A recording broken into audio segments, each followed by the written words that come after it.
ನಮಸ್ಕಾರ, ಶುಭೋದಯ.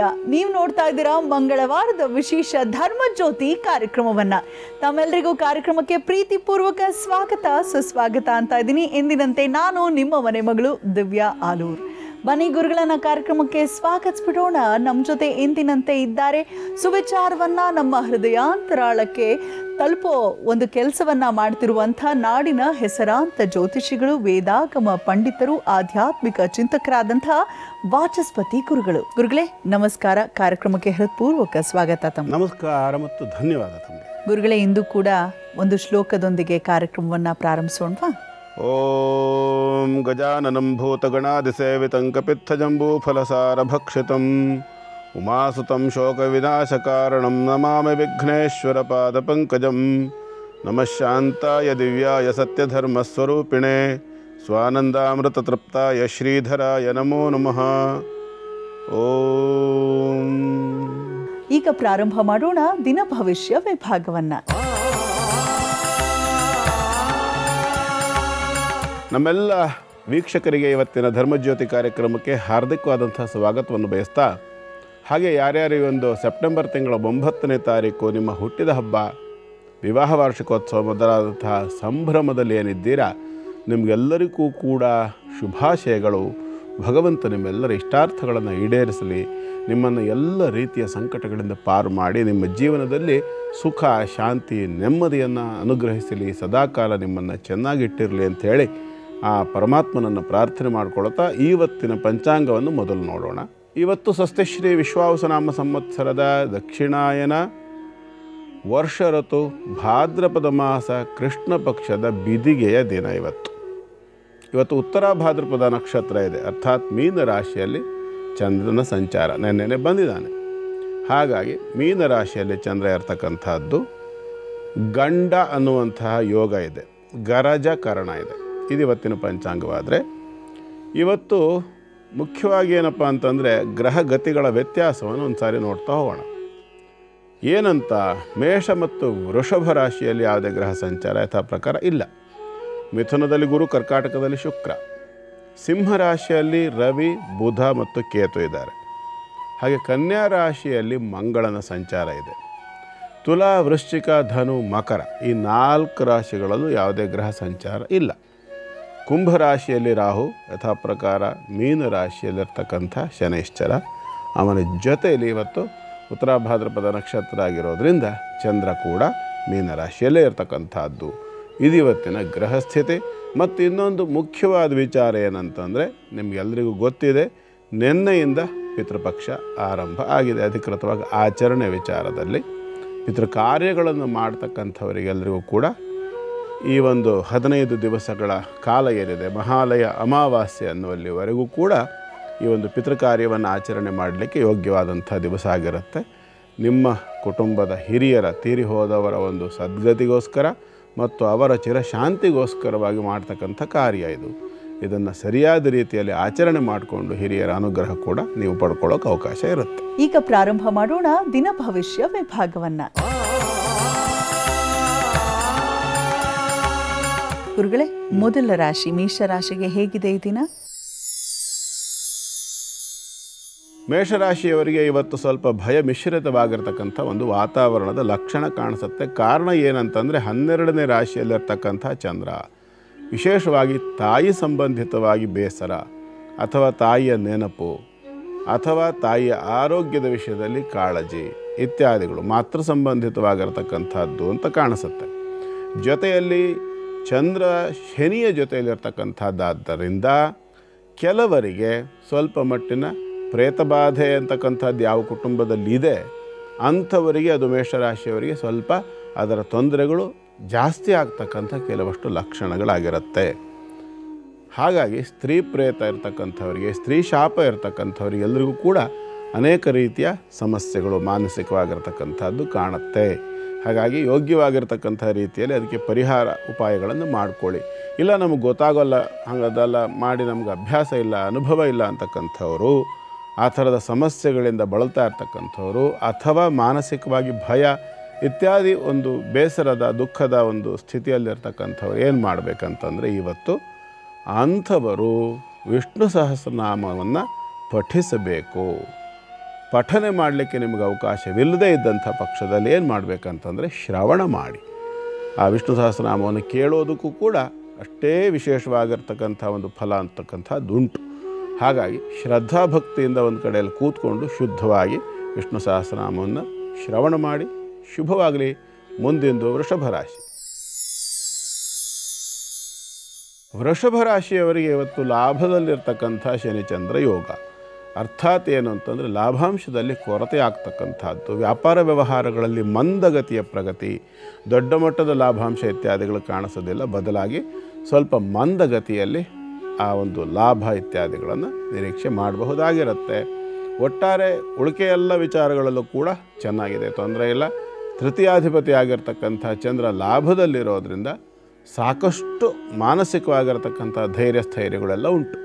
ಲಾಭದ ವಿಚಾರದಲ್ಲಿ ಮಂದವಾಗಿರ್ತಕ್ಕಂಥದ್ದು, ದೊಡ್ಡ ಮಟ್ಟದ ಲಾಭ ಅಂತಕ್ಕಂಥದ್ದು ಕಾಣಿಸೋದಿಲ್ಲ ಯಾವುದೇ ವಿಚಾರದಲ್ಲೂ ಕೂಡ. ಪ್ರಯತ್ನವನ್ನು ಸರಿಯಾದ ರೀತಿಯಲ್ಲಿ ಮಾಡಿಕೊಳ್ಳಿ. ಇವತ್ತಿನ ಕೆಲಸ ಕಾರ್ಯಗಳನ್ನು ಒಳ್ಳೆಯ ರೀತಿಯಲ್ಲಿ ನಡೆಸ್ಕೊಂಡೋಗಿ. ಪೂರ್ಣವಾಗಿರ್ತಕ್ಕಂಥ ಗುರುಬಲ ಕೂಡ ಇದೆ. ಭಾಗ್ಯಸ್ಥಿತಿಯಲ್ಲಿರ್ತಕ್ಕಂತಹ ಒಂದು ರಿಕ್ತ ಸ್ಥಿತಿ, ಭಾಗ್ಯಕ್ಕೆ ತೃತೀಯಕ್ಕೆ ಏನಿದೆಯಲ್ಲ ಇದು ಕಂಬೈನ್ಡ್ ಸ್ಥಿತಿ ಆಗಿರ್ತಕ್ಕಂಥದ್ದು ಲಾಭದಲ್ಲಿ. ಹಾಗಾಗಿ ಸ್ವಲ್ಪ ಪ್ರಯತ್ನವನ್ನು ಪಡಬೇಕಾಗತ್ತೆ. ಹೆಚ್ಚು ಶ್ರಮವಹಿಸಿ ಮನಸ್ಸಿಟ್ಟು ಕೆಲಸ ಕಾರ್ಯಗಳನ್ನು ಮಾಡಿದಲ್ಲಿ ಇವತ್ತು ಇನ್ನಷ್ಟು ಉತ್ತಮವಾದಂಥ ಫಲಗಳನ್ನು ಕೂಡ ನಿರೀಕ್ಷೆ ಮಾಡಬಹುದು. ಆಂಜನೇಯನ ಆರಾಧನೆ ಮಾಡಿಕೊಳ್ಳಿ. ಶುಭವಾಗಲಿ. ಮುಂದೆಂದು ಮಿಥುನ ರಾಶಿ. ಮಿಥುನ ರಾಶಿಯವರಿಗೆ ಇವತ್ತು ಉದ್ಯೋಗ ಕ್ಷೇತ್ರದಲ್ಲಿ ಹಿಂಬಡ್ತಿಯ ಭಯ. ಅರ್ಥಾತ್ ಯಾವುದೋ ಒಂದು ಸಣ್ಣ ಪುಟ್ಟ ವ್ಯತ್ಯಾಸಗಳಿಂದಾಗಿ, ಕೆಲಸ ಕಾರ್ಯಗಳಲ್ಲಿ ತೋರಿಸ್ತಕ್ಕಂಥ ಅಶ್ರದ್ಧೆಯಿಂದಾಗಿ, ಅಥವಾ ಒಂದು ಪೂರ್ಣ ಮಟ್ಟದ ತಾದಾತ್ಮ್ಯತೆ ಇಲ್ಲದೆ, ಇನ್ವಾಲ್ವ್ಮೆಂಟ್ ಇಲ್ಲದೆ ಕೆಲಸ ಮಾಡಿಕೊಂಡು ಸ್ವಲ್ಪ ಮಟ್ಟಿಗೆ ನಷ್ಟಗಳನ್ನು ನೋಡಬೇಕಾಗಿ ಬರ್ತಕ್ಕಂಥ ಲಕ್ಷಣ ಕಾಣಿಸುತ್ತೆ. ಹಾಗಾಗಿ ಎಚ್ಚರಿಕೆಯಿಂದಿರಿ ಮಿಥುನ ರಾಶಿಯವರು. ಯಾಕೆಂದರೆ ಕರ್ಮಸ್ಥಾನದಲ್ಲಿರ್ತಕ್ಕಂಥ ಯೋಗ ಕರ್ಮಘಾತಕವಾಗಿ ಅಲ್ಲಿಂದ ಚತುರ್ಥದಲ್ಲಿ ಮಂಗಳನ ದೃಷ್ಟಿ ಕೂಡ ಇದೆ ಮಿಥುನ ರಾಶಿಯವರಿಗೆ. ಹಾಗಾಗಿ ಸ್ವಲ್ಪ ಮಟ್ಟಿಗೆ ಬಾಧೆ ಆಗಬಹುದು. ಎಚ್ಚರಿಕೆಯಿಂದ ಇಲ್ಲದೆ ಇದ್ದರೆ ಲೇ ಆಫ್ಗಳಾಗ್ತಕ್ಕಂಥದ್ದು, ಡಿಸ್ಮಿಸ್ ಅಥವಾ ಕೆಲಸವನ್ನು ಕಳ್ಕೊಳ್ತಕ್ಕಂಥ ಲಕ್ಷಣ ಕೂಡ ಉಂಟು. ಹಾಗಾಗಿ ಎಚ್ಚರಿಕೆಯಿಂದ ಇವತ್ತಿನ ದಿನವನ್ನು ಕಳ್ಕೊಳ್ಳಿ. ಹೆಚ್ಚು ಮುತುವರ್ಜಿ ವಹಿಸಿ ಕೆಲಸಗಳನ್ನು ಮಾಡಿಕೊಳ್ಳಿ. ಆದಷ್ಟು ಸುಖವಾಗಿರೋದಕ್ಕೆ ಅನುಕೂಲ ಆಗುತ್ತೆ. ಇನ್ನು ನಿಮ್ಮ ಪಂಚಮಾಧಿಪತಿ ಆಗಿರತಕ್ಕಂತಹ ಶುಕ್ರ ಇರತಕ್ಕಂಥದ್ದು ಶುಭ ಸ್ಥಿತಿಯಲ್ಲಿ, ಅರ್ಥಾತ್ ಕರ್ಕಾಟಕ ರಾಶಿಯಲ್ಲಿ ಇದ್ದಾನಲ್ವಾ. ಹಾಗಾಗಿ ಶುಕ್ರ ಸಂಬಂಧಿತವಾಗಿ ಮಹಾಲಕ್ಷ್ಮಿಯನ್ನು ಆರಾಧನೆ ಮಾಡಿಕೊಂಡು ಇವತ್ತಿನ ಕೆಲಸ ಕಾರ್ಯವನ್ನು ಆರಂಭ ಮಾಡಿ. ಶುಭವಾಗಲಿ. ಮುಂದಿಂದು ಕರ್ಕಾಟಕ ರಾಶಿ. ಕರ್ಕಾಟಕ ರಾಶಿಯವರಿಗೆ ಇವತ್ತಿನ ದಿನ ತಕ್ಕಮಟ್ಟಿಗೆ ಉತ್ತಮವಾಗಿದೆ. ಭಾಗ್ಯಸ್ಥಾನದಲ್ಲಿರ್ತಕ್ಕಂಥ ಶನಿಚಂದ್ರ ಯೋಗ. ಹಾಗಾಗಿ ಪಿತೃಸ್ಥಾನದಲ್ಲಿರ್ತಕ್ಕಂಥ ಅಥವಾ ತಂದೆ ತಾಯಿಯ ಸಮಾನರಾಗಿರ್ತಕ್ಕಂಥವರ ಭೇಟಿ ಆಗ್ತಕ್ಕಂಥ ಲಕ್ಷಣ, ಅವರೊಂದಿಗೆ ಸ್ವಲ್ಪ ಸಮಯವನ್ನು ಕಳೀತಕ್ಕಂಥದ್ದು, ಪ್ರೀತಿ ವಿಶ್ವಾಸದಿಂದ ಅವರ ಜೊತೆ ವರ್ತನೆ ಮಾಡ್ತಕ್ಕಂಥದ್ದು, ಇವೆಲ್ಲ ಉತ್ತಮವಾದಂಥ ಫಲಗಳನ್ನು ನೀವು ಕರ್ಕಾಟಕ ರಾಶಿಯವರು ನಿರೀಕ್ಷೆ ಮಾಡಬಹುದಾಗಿದೆ. ಇವತ್ತು ಅಷ್ಟಮದಲ್ಲಿರ್ತಕ್ಕಂಥ ರಾಹುವಿಗೆ ನಿಮ್ಮ ರಾಶಾಧಿಪತಿ ಒಂದು ದೃಷ್ಟಿ, ಆ ಒಂದು ಯೋಗವನ್ನು ಕಳೆದು ಮುಂದೆ ಹೋಗಿರೋದ್ರಿಂದ ಆರೋಗ್ಯದಲ್ಲಿ ಕೂಡ ಸಾಕಷ್ಟು ವೃದ್ಧಿ ಆಗ್ತಕ್ಕಂಥ ಲಕ್ಷಣ. ಔಷಧೋಪಚಾರ ನಡೆದಿದ್ದ ಪಕ್ಷದಲ್ಲಿ ಸಾಕಷ್ಟು ಆರೋಗ್ಯದಲ್ಲಿ ವೃದ್ಧಿಯನ್ನು ಕಾಣಲಿಕ್ಕೆ ಅವಕಾಶ ಉಂಟು. ಧನಸ್ಥಾನದಲ್ಲಿರ್ತಕ್ಕಂಥ ಒಂದು ಗ್ರಹ ಯೋಗ, ರಕ್ಷಾಸ್ಥಾನ, ಧನಸ್ಥಾನ, ವಾಕ್ಸ್ಥಾನ, ಕುಟುಂಬ ಸ್ಥಾನ ಹೀಗೆಲ್ಲ ಹೇಳ್ತಾರೆ. ಆ ರಾಶಿಯಲ್ಲಿ ದ್ವಿತೀಯದಲ್ಲಿ ಸಿಂಹರಾಶಿಯಲ್ಲಿ ಸ್ವಕ್ಷೇತ್ರಗತನಾಗಿರ್ತಕ್ಕಂಥ ರವಿ ಪರಮ ಮಿತ್ರನೊಂದಿಗಿರ್ತಕ್ಕಂಥದ್ದು, ಕೌಶಲ್ಯಪೂರ್ಣವಾಗಿ ಕೆಲಸ ಮಾಡ್ತಕ್ಕಂಥವರಿಗೆ ಕೂಡ ಸಾಕಷ್ಟು, ಅಂದರೆ ಯಾರು ಒಂದು ಸ್ಕಿಲ್ಡ್ ಲೇಬರ್ಸ್ ಅಂತ ಇರ್ತೀರಲ್ಲ ಅಂಥವರಿಗೆ ಕೂಡ ಈ ಕರ್ಕಾಟಕ ರಾಶಿಯವರಿಗೆ ಇವತ್ತಿನ ದಿನ ಸ್ವಲ್ಪ ಮಟ್ಟಿಗೆ ಸಮಾಧಾನಕರವಾಗಿದೆ. ಯಾಕೆಂದರೆ ಅಷ್ಟಮದಲ್ಲಿರ್ತಕ್ಕಂಥ ಚಂದ್ರ ಮುಂದೋಗಿರ್ತಕ್ಕಂಥದ್ದು ನಿಮ್ಮ ರಾಶ್ಯಾಧಿಪತಿ ಅಲ್ವಾ. ಹಾಗಾಗಿ ಸಾಕಷ್ಟು ಉತ್ತಮವಾದಂಥ ಫಲಗಳನ್ನು ನೀವು ನಿರೀಕ್ಷೆ ಮಾಡಬಹುದಾಗಿರುತ್ತೆ. ಪ್ರಯತ್ನ ಮಾಡಿ. ಮತ್ತು ಪಂಚಮ ಸ್ಥಾನಾಧಿಪತಿ ಆಗಿರತಕ್ಕಂಥ ಮಂಗಳನ ಸಂಬಂಧಿತವಾಗಿ ಅನಂತ ಪದ್ಮನಾಭನನ್ನು ಆರಾಧನೆ ಮಾಡಿಕೊಳ್ಳಿ. ಶುಭವಾಗಿ. ಗುರುಗಳೇ, ಕ್ಷೇತ್ರ ಮಹಿಮೆಯಲ್ಲಿ ಇವತ್ತು ಮಂಗಳವಾರ ಎಲ್ಲಿ ಕರ್ಕೊಂಡು ಹೋಗ್ತಿದ್ದೀರಾ ನಮ್ಮೆಲ್ಲರನ್ನ? ಇಲ್ಲಿ ಕರ್ಕೊಂಡು ಹೋಗ್ತಾ ಇದ್ದೀವಿ ಅನ್ನೋದ್ರ ಜೊತೆಯಲ್ಲಿ ಮಂಗಳವಾರ ಮಂಗಳಮೂರ್ತಿಯ ದರ್ಶನ ಕರ್ಕೊಂಡು ಹೋಗೋಣ. ನಾವೆಲ್ಲರೂ ಸಹ ಮಂಗಳಮೂರ್ತಿ ಅಂತ ಅಂದ್ಕೊಳ್ಳೆ ಮೊದಲು ನೆನಪಾಗೋದು ಯಾರು? ಗಣೇಶ ಅಲ್ವಾ? ಹೌದು. ಹಾಗಾಗಿ ಇವತ್ತು ಗಣಪತಿಯ ಒಂದು ಕ್ಷೇತ್ರದ ಕಡೆ ಗಮನ ಹರಿಸೋಣ. ಬೇರೆ ಬೇರೆ ದೇವರದ್ದೆಲ್ಲ ನೋಡಿ ಆಗಿದೆ, ಅಲ್ಲಲ್ಲೊಂದೊಂದು ಗಣಪತಿ ದೇವಸ್ಥಾನವನ್ನು ಕೂಡ ದರ್ಶನ ಮಾಡ್ಕೊಂಡು ಬಂದಿದ್ದೀವಿ. ಇದರಲ್ಲಿ ಪರಶುರಾಮ ಕ್ಷೇತ್ರದಲ್ಲಿರ್ತಕ್ಕಂಥ ಗೌತಮರಿಂದ ಆರಾಧಿತವಾಗಿರತಕ್ಕಂಥ ಭೀಮನಿಂದ ಪುನೀತವಾಗಿರ್ತಕ್ಕಂತಹ ಒಂದು ಕ್ಷೇತ್ರ, ಬಹಳ ಅದ್ಭುತವಾಗಿರ್ತಕ್ಕಂಥ ಮತ್ತು ತುಂಬ ಮಹಾತ್ಮೆ ಇರತಕ್ಕಂಥ ಒಂದು ಕ್ಷೇತ್ರ. ಈ ಕ್ಷೇತ್ರದ ಬಗ್ಗೆ ಇವತ್ತು ಗಮನ ಹರಿಸೋಣ. ನಾನು ನೋಡಿದ್ದೇನೆ, ಹೋಗಿ ದರ್ಶನ ಸೇವೆ ಇತ್ಯಾದಿಗಳನ್ನು ಮಾಡಿ ಬಂದಿರತಕ್ಕಂಥ ಕ್ಷೇತ್ರ. ಆದ್ದರಿಂದ ಅಲ್ಲಿಗೆ ವಿಶೇಷವಾದ ಮಹತ್ವ ಇದೆ. ಇದು ದಕ್ಷಿಣ ಕನ್ನಡ ಜಿಲ್ಲೆಯ ಕುಂದಾಪುರದ ಸಮೀಪದಲ್ಲಿದೆ.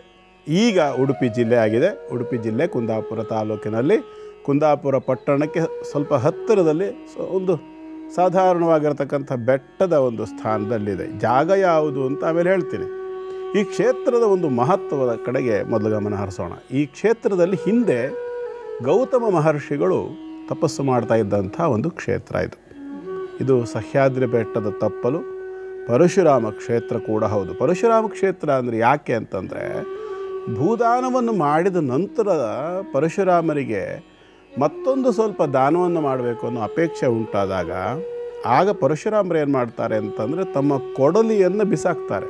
ಆ ಕೊಡಲಿ ಎಲ್ಲಿವರೆಗೆ ಹೋಗಿ ಬೀಳುತ್ತದೆಯೋ ಅಲ್ಲಿವರೆಗಿನ ಜಾಗವನ್ನು ಸಮುದ್ರ ಹಿಂದೆ ಹೋಗಬೇಕು, ಸಮುದ್ರ ರಾಜ ಅದನ್ನು ಬಿಟ್ಕೊಡ್ಬೇಕು ಅನ್ನೋವಂಥ ಅಪೇಕ್ಷೆಯೊಂದಿಗೆ ಎಸೆದಾಗ ಅದು ಎಲ್ಲಿಗೆ ಹೋಗಿ ಬೀಳುತ್ತದೆಯೋ ಅಲ್ಲಿಯವರೆಗೆ ಸಮುದ್ರ ಹಿಂದೆ ಹೋಯಿತು ಅಂತಕ್ಕಂಥದ್ದು ಆ ಕ್ಷೇತ್ರದ ಮಹಾತ್ಮೆ.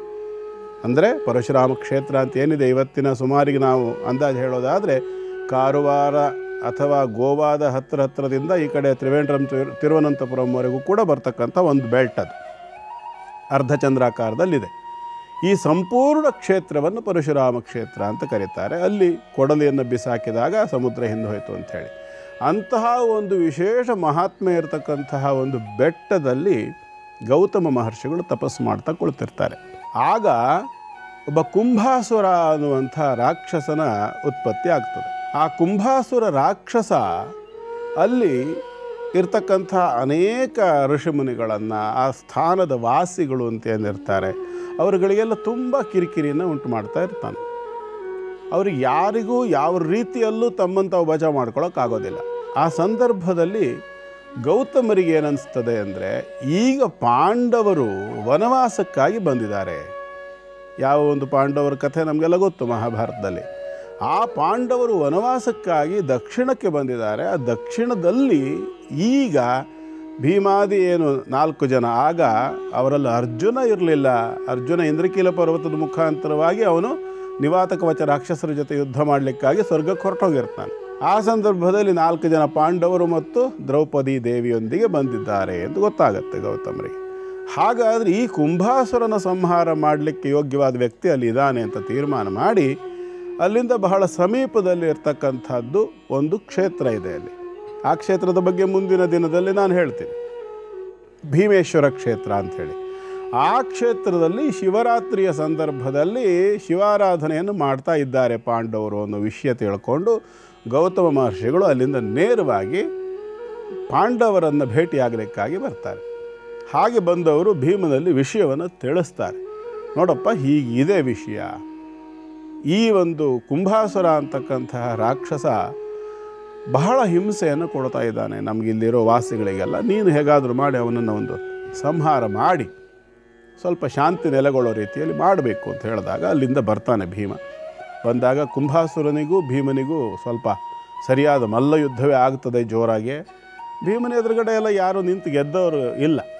ಕಾರಣ ಏನು ಅಂತಂತಂದರೆ, ಅವನು ಚಿಕ್ಕ 10-11ನೇ ವಯಸ್ಸಿನಲ್ಲಿದ್ದಾಗಲೇ ವಿಷಪ್ರಾಶನವಾದಾಗ ಭೀಮನನ್ನು ಕೌರವರು ಕೊಲ್ಲಬೇಕು ಅಂತ ಪ್ಲಾನ್ ಮಾಡಿ ದುರ್ಯೋಧನ ಶಕುನಿಯರ ಕುತಂತ್ರದಿಂದಾಗಿ ಪಾಯಸದಲ್ಲಿ ವಿಷವನ್ನು ಹಾಕಿ ಅವನಿಗೆ ವಿಷವನ್ನು ತಿನ್ನಿಸ್ತಾರೆ ಭೀಮನಿಗೆ. ಆದರೆ ಏನಾಗುತ್ತೆ, ಅವರು ವಿಷ ತಿನ್ನಿಸಿ ಹಾಗೆ ಬಿಟ್ಟಿದ್ರೆ ಏನೂ ಆಗ್ತಿರ್ಲಿಲ್ಲ. ಕಾಲಿಗೆ ಹಗ್ಗ ಕಟ್ಟಿ ಯಮುನಾ ನದಿಯಲ್ಲಿ ತಳ್ಳಿಬಿಡ್ತಾರೆ.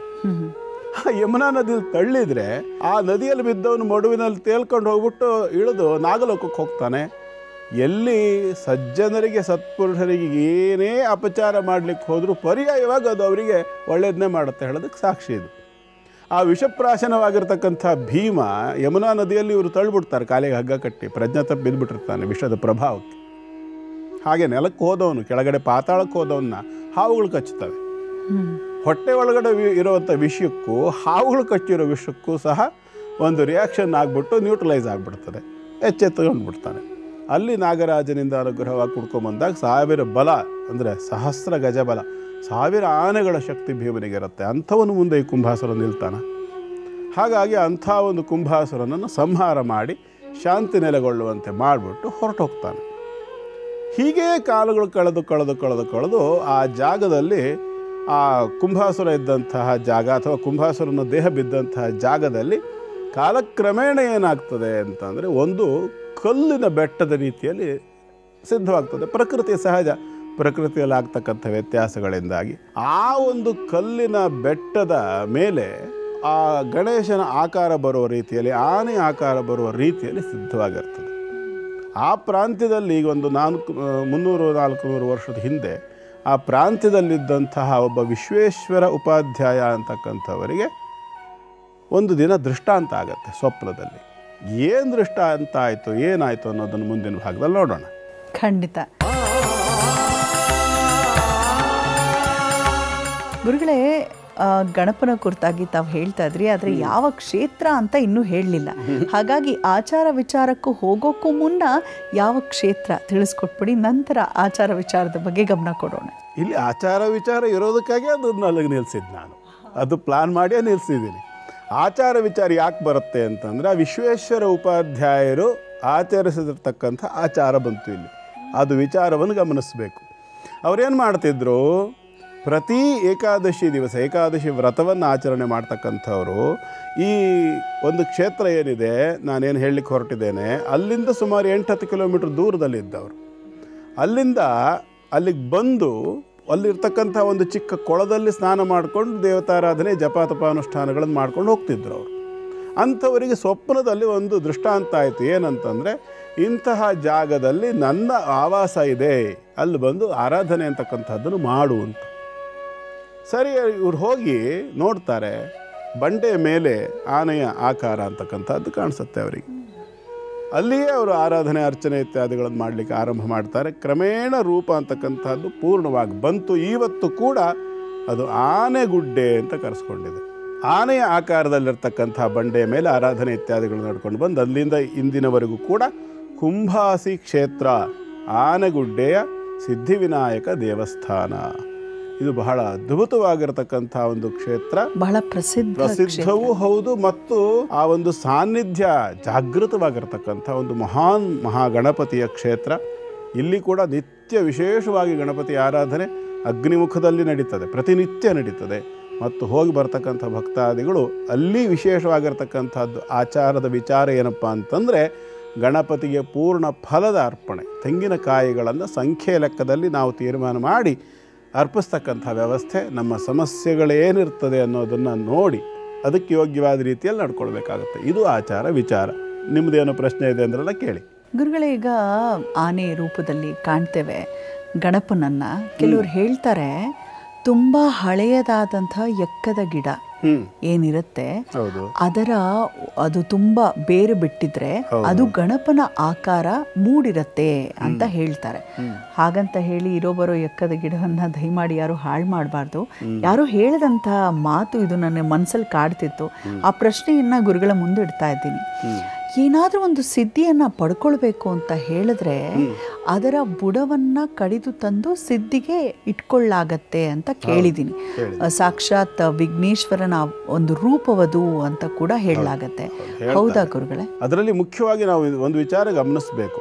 ಎಕ್ಕದ ಗಿಡದ ಬೇರು ಅಂತಲ್ಲ, ಅನೇಕ ಗಿಡಗಳ ಬೇರು ಆ ಸೊಂಡಲಿನ ಆಕಾರವೇ ಬರ್ತಕ್ಕಂಥದ್ದು ಇದೆ, ಇಲ್ಲ ಅಂತ ನಾನು ಹೇಳೋದಿಲ್ಲ. ಆದರೆ ಎಕ್ಕದ ಗಿಡ, ಅದರಲ್ಲೂ ಬಿಳಿ ಎಕ್ಕದ ಗಿಡ ಯಾಕೆ ಅಷ್ಟು ವಿಶೇಷ ಅಂತಂದರೆ, ಎಕ್ಕದ ಗಿಡದ ಒಂದು ತತ್ವ ಏನಿದೆ ಇದು ಸೂರ್ಯ ತತ್ವ. ಸೂರ್ಯ ತತ್ವ ಅಂತಂದರೆ ನಮ್ಮಲ್ಲಿ ಆತ್ಮಕಾರಕ ಸೂರ್ಯ ಅಂತ ಹೇಳ್ತಾರೆ. ಅಂದರೆ ನಮ್ಮ ಆತ್ಮೋನ್ನತಿಯ ಸೂಚಕವಾಗಿರ್ತಕ್ಕಂಥವನು ಸೂರ್ಯ.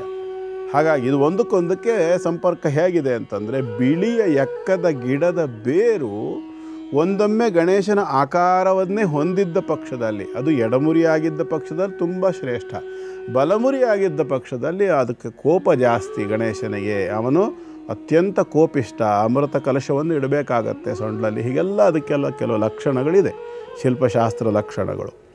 ಅದೆಲ್ಲ ಒಂದು ಸೈಡ್ನಲ್ಲಿರೋಣ. ಇಲ್ಲಿ ಗಣಪತಿಯ ಆರಾಧನೆಗೆ ಅದು ಯಾಕೆ ಅಷ್ಟು ಶ್ರೇಷ್ಠವಾಗ್ತದೆ ಅಂತಂದರೆ, ಆತ್ಮಕಾರಕನಾಗಿರ್ತಕ್ಕಂಥ ಸೂರ್ಯ ಸೂಚಕವಾದಂಥ ಆ ಒಂದು ಎಕ್ಕದ ಗಿಡದ ಬೇರಾಗಿರ್ತದೆ ಅಲ್ಲ. ಹಾಗಾಗಿ ಅದರಲ್ಲಿ ಗಣಪತಿ ಆವಿರ್ಭೂತಂಚ ಸೃಷ್ಟ್ಯಾದವು ಪ್ರಕೃತೇ ಪುರುಷಾತ್ ಪರಂ ಅಂಥೇಳಿ ಈ ಸೃಷ್ಟಿಯ ಆರಂಭದಲ್ಲಿ ಗಣಪತಿ ಗೀಳಿಡುವಂತಹ ರೀತಿಯಲ್ಲಿ ಶಬ್ದವಾಯಿತು ಅಂತ. ಅದು 5 ರೀತಿಯ ತತ್ವ: ಸೌರ, ಶಾಕ್ತ, ಗಾಣಪತ್ಯ, ಶೈವ ಮತ್ತು ವೈಷ್ಣವ ಅನ್ನುವಂಥ 5 ತತ್ವ. ಈ 5 ತಾತ್ವಿಕರು ಯಾರು ಆರಾಧನೆ ಮಾಡಲಿಕ್ಕೆ ಆರಂಭ ಮಾಡಿದ್ರು ಅವರಿಗೆ ಈ ಗಣಪತಿಯ ರೂಪ ಅಂತಕ್ಕಂಥದ್ದು ಹೀಗೆ ಸೊಂಡಲಿರ್ತಕ್ಕಂಥದ್ದು ಇತ್ಯಾದಿಗಳೆಲ್ಲ ಕಲ್ಪನೆ ಆಯಿತು. ವಿಶ್ವಂಭರ ಮೂರ್ತಿಯ ಒಂದು ದರ್ಶನವನ್ನು ಮಾಡಿದವರಿಗೆ ದಕ್ಷಿಣ ಭಾಗದಲ್ಲಿ 10 ತಲೆ, ಉತ್ತರ ಭಾಗದಲ್ಲಿ 10 ತಲೆ, ಮಧ್ಯದಲ್ಲಿ 1 ತಲೆ, ಒಟ್ಟು ಈ ರೀತಿಯಾಗಿ 21 ತಲೆ ಇರತಕ್ಕಂತಹ ಮುಖ ಇರತಕ್ಕಂತಹ ವಿಶ್ವಂಭರ ಮೂರ್ತಿ ಮಧ್ಯದಲ್ಲಿ ಗಣಪತಿಯ ಏನು ಇವತ್ತು ನಾವು ದರ್ಶನ ಮಾಡ್ತೇವೆ ಸೊಂಡಿಲಿರ್ತಕ್ಕಂಥದ್ದು ಆನೆಯ ಮುಖದಲ್ಲಿ ವಿಶ್ವಂಭರ ಮೂರ್ತಿಯನ್ನು ಗಣಕರ್ಷಿ ಅಂತಕ್ಕಂಥ ಒಬ್ಬ ಮಹರ್ಷಿಗಳು ಪ್ರತ್ಯಕ್ಷವಾಗಿ ಮೊದಲು ನೋಡಿದವರು. ಹಾಗಾಗಿ ಆ ಒಂದು ಎಕ್ಕದ ಗಿಡದ ಆ ಒಂದು ರೀತಿಯ ಮೂರ್ತಿಯನ್ನು ಸಿದ್ಧಪಡಿಸಿ ಆರಾಧನೆ ಮಾಡಿದಾಗ ಗಣಪತಿಯ ಸನ್ನಿಧಾನ ಅಂತಕ್ಕಂಥದ್ದು ಪ್ರಾಪ್ತಿಯಾಗುತ್ತೆ. ಅಥವಾ ನಮ್ಮ ಅರ್ಚನೆ ಆರಾಧನೆ ಎಲ್ಲವೂ ಕೂಡ ಸಂಪೂರ್ಣವಾಗಿ ಭಾವನಾತ್ಮಕವಾಗಿ ಶುದ್ಧವಾಗಿ ಪರಿಶುದ್ಧವಾಗಿ ಆ ಒಂದು ಶಕ್ತಿಯನ್ನು ಆಕರ್ಷಣೆ ಮಾಡುವಷ್ಟರ ಮಟ್ಟಿಗೆ ಇದ್ದ ಪಕ್ಷದಲ್ಲಿ ಎಕ್ಕದ ಗಿಡದಲ್ಲಿರ್ತಕ್ಕಂಥ ವೈಬ್ಸ್ ಏನಿದೆ, ಆ ವೈಬ್ರೇಷನ್ ಏನಿದೆ, ಅದು ಗಣಪತಿ ತತ್ವವನ್ನು ತನ್ನೊಳಗಡೆ ಎಳ್ಕೊಳ್ತದೆ. ಪ್ರಕೃತಿಯಲ್ಲಿ ಎಲ್ಲ ತತ್ವಗಳು ಇದೆಯಲ್ಲ, ಅದರಲ್ಲಿ ಗಣಪತಿಗೆ ಸಂಬಂಧಪಟ್ಟಿರ್ತಕ್ಕಂಥ ಎನರ್ಜಿ, ಶಕ್ತಿ ತತ್ವ ಏನಿದೆ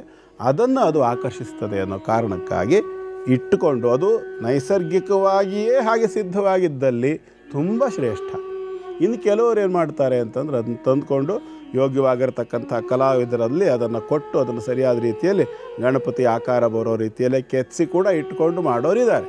ಎರಡೂ ಕೂಡ ತಪ್ಪಲ್ಲ. ಈಗ ಗುರುಗಳೇ, ಯಾವುದೇ ಕಾರ್ಯಕ್ರಮಗಳಲ್ಲಿ ನಾವು ಸೂಕ್ಷ್ಮವಾಗಿ ಗಮನಿಸಿದ್ರೆ ಬೇರೆಲ್ಲ ದೇವರುಗಳಿಗಿಂತ ಹೆಚ್ಚಿನದಾಗಿ ಮೊಮೆಂಟೋಸ್ ಕೊಡೋದು ಅಥವಾ ಗಿಫ್ಟ್ ಆಗಿ ಕೊಡೋದು ಗಣಪನನ್ನೇ. ಆದರೆ ಮನೆಯಲ್ಲಿ ಅತಿ ಹೆಚ್ಚು ಗಣಪನ ಮೂರ್ತಿಗಳನ್ನು, ಫೋಟೋಗಳನ್ನು ಇಡಬಾರ್ದು ಅಂತಾರಲ್ಲ, ಯಾಕೆ ಇಡಬಾರ್ದು ಅಂತಕ್ಕಂಥದ್ದೇನಿಲ್ಲ. ಯಾಕೆ ಅಂತಂದರೆ ಅತ್ಯಂತ ಸೂಕ್ಷ್ಮವಾಗಿರ್ತಕ್ಕಂಥ ಅದು ಕೃತಿ. ಅದು ಸೊಂಡಿಲು, ಕಿವಿ ಇತ್ಯಾದಿ ಭಾಗಗಳು, ಕಾಲು ಬೆರಳು, ಕೈ, ಆಯುಧಗಳು ಇತ್ಯಾದಿಗಳೆಲ್ಲ ಇರ್ತಕ್ಕಂಥ ಒಂದು ವಿಶಿಷ್ಟವಾಗಿರ್ತಕ್ಕಂಥ ಮೂರ್ತಿ ಅದು. ಬೇರೆ ಎಲ್ಲ ಮೂರ್ತಿಗಳಿಗಿಂತಲೂ ಗಣಪತಿಯ ಮೂರ್ತಿಯಲ್ಲಿ ಕುಸುರಿ ಕೆಲಸ, ಕೆತ್ತನೆ ಕೆಲಸಗಳು ಹೆಚ್ಚಿರುತ್ತೆ. ಗಮನಿಸಿದ್ರೆ ಗೊತ್ತಾಗತ್ತೆ. ಅದರಲ್ಲಿ ಯಾವುದಾದ್ರೂ ಒಂದು ಭಾಗ ಏನಾದರೂ ಸ್ವಲ್ಪ ಡ್ಯಾಮೇಜ್ ಆದ್ರೂ ಅದರಿಂದ ಅಪಾಯ. ಕೆಲವು ಸಂದರ್ಭ ಅವರು ಪೂಜಿಸೋದಕ್ಕೆ ಇಟ್ಕೊಳ್ಳಲ್ಲ ಗುರುಗಳೇ, ಒಂದು ಫ್ಯಾನ್ಸಿ ಐಟಮ್ ತರ, ಅದು ಮೊಮೆಂಟೋ ತರ, ಗೊಂಬೆ ರೀತಿಯಲ್ಲಿ ಇಟ್ಕೊಂಡ್ರೆ ಏನು ಸಮಸ್ಯೆ ಇಲ್ಲ. ಈಗ ನಾವ್ ಯಾವುದೋ ಕಾರ್ಯಕ್ರಮಕ್ಕೆ ಹೋದಾಗ ಅವ್ರ ನೆನಪಿನ ಕಾಣಿಕೆಯಾಗಿ ಗಣಪನ ಒಂದು ಮೂರ್ತಿ ಕೊಟ್ರೆ ಅದು ಮನೆ ತುಂಬಾ ಅದೇ ಇದ್ದಾಗ ಏನ್ ಮಾಡೋದು ಬೇಡ. ಅದನ್ನೆಲ್ಲ ಒಂದ್ ಕಡೆ ಗೊಂಬೆ ರೀತಿಯಲ್ಲೇ ಅದನ್ನು ಟ್ರೀಟ್ ಮಾಡಿ. ಒಂದು ಗೊಂಬೆಯನ್ನು ಹೇಗೆ ನೀವು ಟ್ರೀಟ್ ಮಾಡ್ತೀರೋ ಅದೇ ರೀತಿಯಲ್ಲಿ ಟ್ರೀಟ್ ಮಾಡಿ ಎಲ್ಲಿ ಬೇಕೋ ಅಲ್ಲಿ ಸರಿಯಾದ ರೀತಿಯಲ್ಲಿ ಇಡಬಹುದು. ಅದು ಹಾಳಾದ ಪಕ್ಷದಲ್ಲಿ ಖಂಡಿತವಾಗಿ ಅದನ್ನು ಪೂರ್ಣವಾಗಿ ಭಂಗ ಮಾಡಬೇಕು. ಇದನ್ನು ನೆನಪಿಟ್ಕೊಳ್ಳಿ.